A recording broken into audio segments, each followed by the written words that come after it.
And welcome to what car India. मैं हूं मुग्धा मिश्रा और आज आपके सामने लेकर आई हूं मैं Audi Q5 फेसलिफ्ट। अब आपको याद होगा BS4 से BS6 ट्रांजिशन के पहले Audi ने Q5 भारतीय बाजार में बेचनी बंद कर दी थी। ये बहुत ही इंपॉर्टेंट प्रोडक्ट है, उनके सेल्स फिगर्स में इसका अच्छा खासा कंट्रीब्यूशन रहता है। तो ये BS6 इंजन के साथ आने वाली Q5 is an important facelift. चलिए पता करते हैं क्या क्या बदला है। सबसे ज़्यादा बड़े बदलाव आपको इसके लुक्स में ही नज़र आएंगे और इसका सबसे बड़ा उदाहरण है ये ग्रिल, जो कि पहले के मुकाबले काफ़ी चौड़ा है और यहाँ पर आपको ब्रश्ड एल्यूमिनियम भी दिखाई देगा और यहाँ आपको ये क्रोम की स्ट्रिप भी दिखाई देगी। दोनों का इस्तेमाल आपको यहाँ दिखेगा और वो इसलिए क्योंकि Audi ने हमें बताया कि जहाँ एक तरफ उनको लगता है कि ब्रश्ड एल्यूमिनियम गाड़ी को ज़्यादा स्पोर्टी दिखाता है, वहीं क्रोम इसकी प्रीमियमनेस बढ़ाता है और इसीलिए आपको पूरी गाड़ी में ये दोनों चीज़ें आपको दिखाई देंगी। अब नीचे बम्पर देखिए, उसका डिज़ाइन भी बदल गया है, वो थोड़ा सा ऊपर की तरफ उठता है और यहाँ फॉग लैम्प के आसपास भी आपको ये ब्रश्ड एल्यूमिनियम दिखाई देगा। हेडलैम्प का डिज़ाइन भी बिल्कुल नया है। यहाँ पर आपको ये जो DRLs मिल रहे हैं उनका डिज़ाइन भी नया है और साथ ही यहाँ पर क्रोम की एक स्ट्रिप भी दी गई है। अब ले चलती हूँ आपको साइड की तरफ। साइड प्रोफाइल में ही ये ज़्यादा साफ होता है कि ये फेसलिफ्ट है, बहुत बड़े बदलाव नहीं है, क्योंकि जो इसका शेप है, सिल्हूट है, वो पहले जैसा ही है। लेकिन जो चीज़ें बदली हैं वो यहाँ पॉइंट आउट कर दूँ। अब आपको यहाँ पर 19 इंच के एलॉयज़ मिलते हैं, पहले ये 18 इंच के एलॉयज़ थे। ये जो डिज़ाइन है, स्टार्स डिज़ाइन, ये देखने में अच्छा लगता है, लेकिन मुझे लगता है ये कुछ ज़्यादा ब्राइट है। अगर ये डुअल टोन होता तो मुझे ज़्यादा पसंद आता। अब यहाँ पर नीचे आपको ये क्लैडिंग भी दी गई है, सो दैट्स वन एडिशन। चलिए अब ले चलती हूँ आपको रियर में।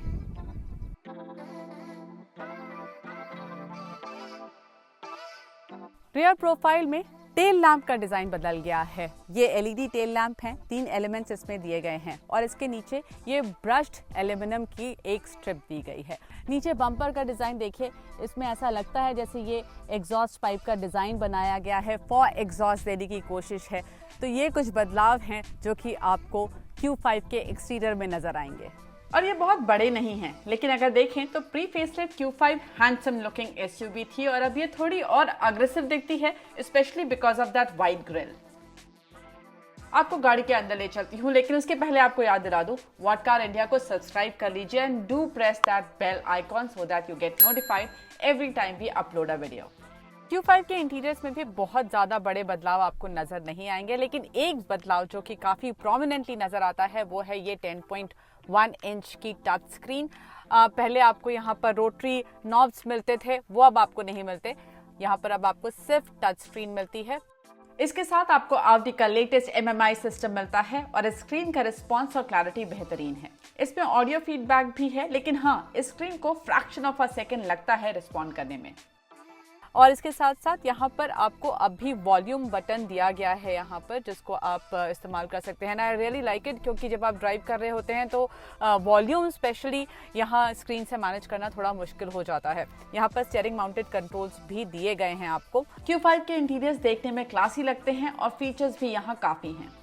इसमें आपको Audi का वर्चुअल कॉकपिट मिलता है, जो कि Audi की गाड़ियों का स्टैंड आउट फीचर है। Bang & Olufsen premium 3D sound system 19 speakers के साथ बेहतरीन आउटपुट प्रोड्यूस करता है। Q5 की फीचर्स लिस्ट होलसम है। इसमें आपको Audi smartphone interface, wireless charging, park assist with parking aid plus, 3 zone air conditioner, electric tailgate with gesture based operation जैसे फीचर्स मिलते हैं। एक चीज जो यहाँ मुझे मिसिंग लगी वो है 360 डिग्री कैमरा। हालांकि पार्क एड प्लस के साथ आप उसे मिस नहीं करते, लेकिन वो होता तो बेहतर होता। Let's see the rear seat now. Rear seat पर भी कुछ नहीं बदला है, लेकिन आपको अब भी पहले की तरह बेहतरीन कंफर्ट मिलता रहता है। यहाँ पर अच्छा खासा लेग रूम है, फुट स्पेस बहुत बढ़िया है, हेडरूम भी बढ़िया है, पैनोरामिक सनरूफ मिल रहा है आपको बेहतरीन व्यू के लिए। यहाँ पर 3 जोन AC है, तो इस एरिया का AC आप अपने हिसाब से सेट कर सकते हैं। देन यहाँ पर सन ब्लाइंड भी दिया गया है, जो आज के सनी डे में हमारे बड़े काम आ रहा है। और यहाँ पर तीसरे इंसान को बैठने के लिए हेडरेस्ट तो दिया गया है, लेकिन यहाँ पर टनल काफ़ी चौड़ी है पहले की ही तरह और काफ़ी ऊंची भी है, तो it's quite impractical for the third person. India में Q5 सिर्फ पेट्रोल इंजन के साथ आएगी और BS4 से BS6 ट्रांजिशन में इसके पेट्रोल इंजन का आउटपुट थोड़ा कम हो गया है।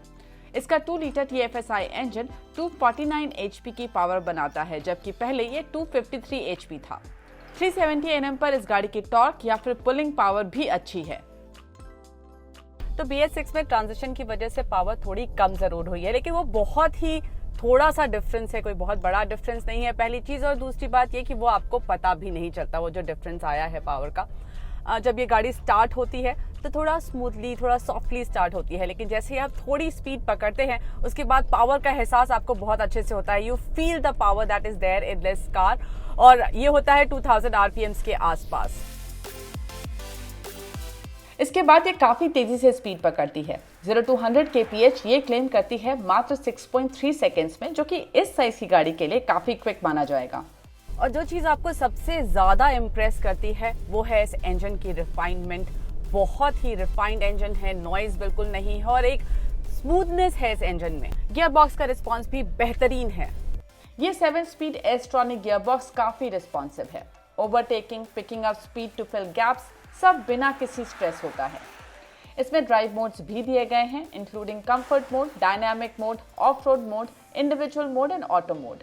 मुझे ऑफ रोड ट्राई करने का मौका तो नहीं मिला। डायनामिक मोड जरूर इस्तेमाल किया, जहां गियर बॉक्स का क्विकर रिस्पॉन्स पता चलता है।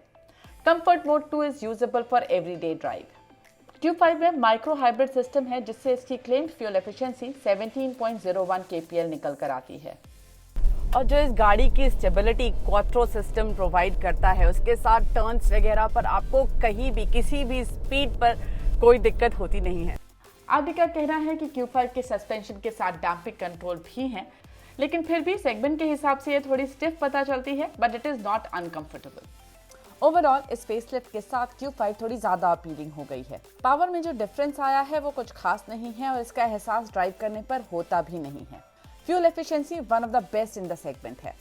गाड़ी के अंदर कंफर्ट पूरा है। इसकी ड्राइव तो एफर्टलेस है ही, रियर सीट भी काफी कंफर्टेबल है। नॉइज लेवल्स कम है, तो बाहर के शोरगुल से डिस्कनेक्ट होकर गाड़ी के अंदर अच्छा टाइम स्पेंड होगा। नवंबर में Audi Q5 फेसलिफ्ट लॉन्च करेगी और इसकी कीमत 58 to 60 लाख के आसपास हो सकती है। आपको कैसी लगी Audi Q5 facelift? Let us know in the comment section. और अगर आपको यह वीडियो पसंद आया है तो अपने फ्रेंड्स और फैमिली के साथ शेयर जरूर करिए। Thanks for watching.